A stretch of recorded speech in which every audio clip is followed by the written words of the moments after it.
ఈ బ్లౌజ్ వచ్చేసి cut work వస్తుంది షోల్డర్ మీద నుంచి, అంటే వెనక వైపున ఆర్మ్ హోల్ కింద నుంచి ముందు వైపున ఆర్మ్ హోల్ కింద వరకు షోల్డర్ మీదుగా వస్తుంది. ఇది సపరేట్ మళ్ళీ కట్ చేసి మళ్ళీ కుట్టాలన్నమాట. మామూలుగా బ్లౌజ్ కుట్టేసేసి దాని మీద యాడ్ చేయటం కాదు. బ్లౌజ్ కుట్టి దాని మీద యాడ్ చేసామనుకోండి ఆర్మ్ హోల్ దగ్గర 8 పీసెస్ వస్తాయి. మొత్తం మనకి ఎంత చిరాగ్గా ఉంటుందో ఒకసారి ఆలోచించండి. ఇది సపరేట్గా కట్ చేసి యాడ్ చేసుకోవాలి.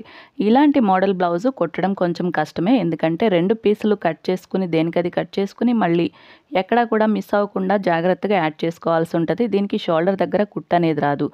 వెనకాల ఆర్మ్ హోల్ కింద నుంచి ముందు వైపు ఆర్మ్ హోల్ కింద వరకు ఒకటే పీస్ ఉంటుంది. చూడండి కట్ వర్క్ చూడండి ఎంత నీట్గా వచ్చేసిందో.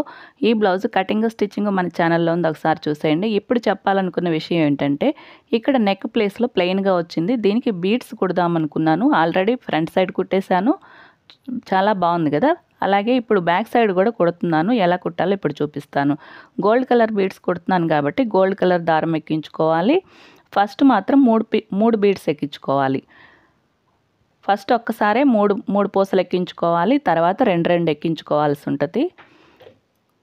చూడండి 3 ఇలా ఎక్కించుకొని ఎక్కడైతే దారం పైకి తీసామో దానికి ఒక పాయింట్ పక్కకి, అంటే మధ్యలో కొంచెం ఒక పూస అంత గ్యాప్ ఉండేలా ఫస్ట్ ఎక్కడైతే గుచ్చామో సూది అక్కడి నుంచి మళ్ళీ ఇంకో పక్కకి ఒక పాయింట్ గ్యాప్తో మళ్ళీ పైకి తీసుకోవాలి సూదిని.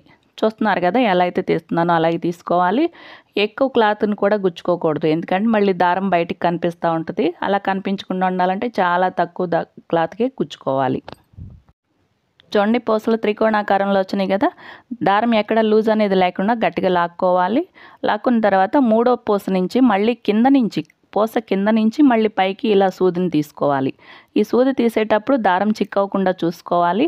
ఇప్పుడు 2 పూసలు మాత్రమే ఎక్కించాలి. మళ్ళీ ఇప్పుడు కూడా పూసకి మధ్యలో ఇంకొక పూస పట్టేంత గ్యాప్ వదులుకొని మళ్ళీ దారాన్ని పైకి తీసుకోవాలి. మళ్ళీ అదేవిధంగా ఈ 3వ పూసలో నుంచి దారాన్ని పైకి తీసుకోవాలి. లూజ్ అనేది లేకుండా చూసుకోవాలి.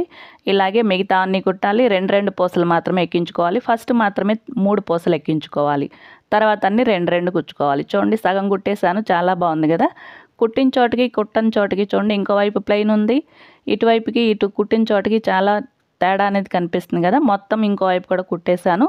మొత్తం కుట్టేసిన తర్వాత వెనక వైపున ముడి వేసుకోవాలి ఊడిపోకుండా. చూడండి ఎంత నీట్గా వచ్చేసిందో వర్క్ అనేది. పూసలు కుట్టిన తర్వాత బ్లౌజ్ లుక్ చాలా మారిపోయింది, చూసారు కదా. నేను ఒకవైపే కుట్టాను ఫ్రంట్ సైడ్, ఇంకో వైపు ఎలాగో పళ్ళు వస్తుంది కాబట్టి ఇంకొక సైడ్ నేను కుట్టలేదు, వదిలేసాను. కనపడదు కదా ఎలాగో. ఈ blouse cutting stitching video link ఇస్తాను, ఒకసారి చూసేయండి. వీడియో నచ్చితే తప్పకుండా లైక్ చేయండి, మీకు తెలిసిన వాళ్ళకి షేర్ చేయండి, ఛానల్ని సబ్స్క్రైబ్ చేసుకోండి. Thank you for watching.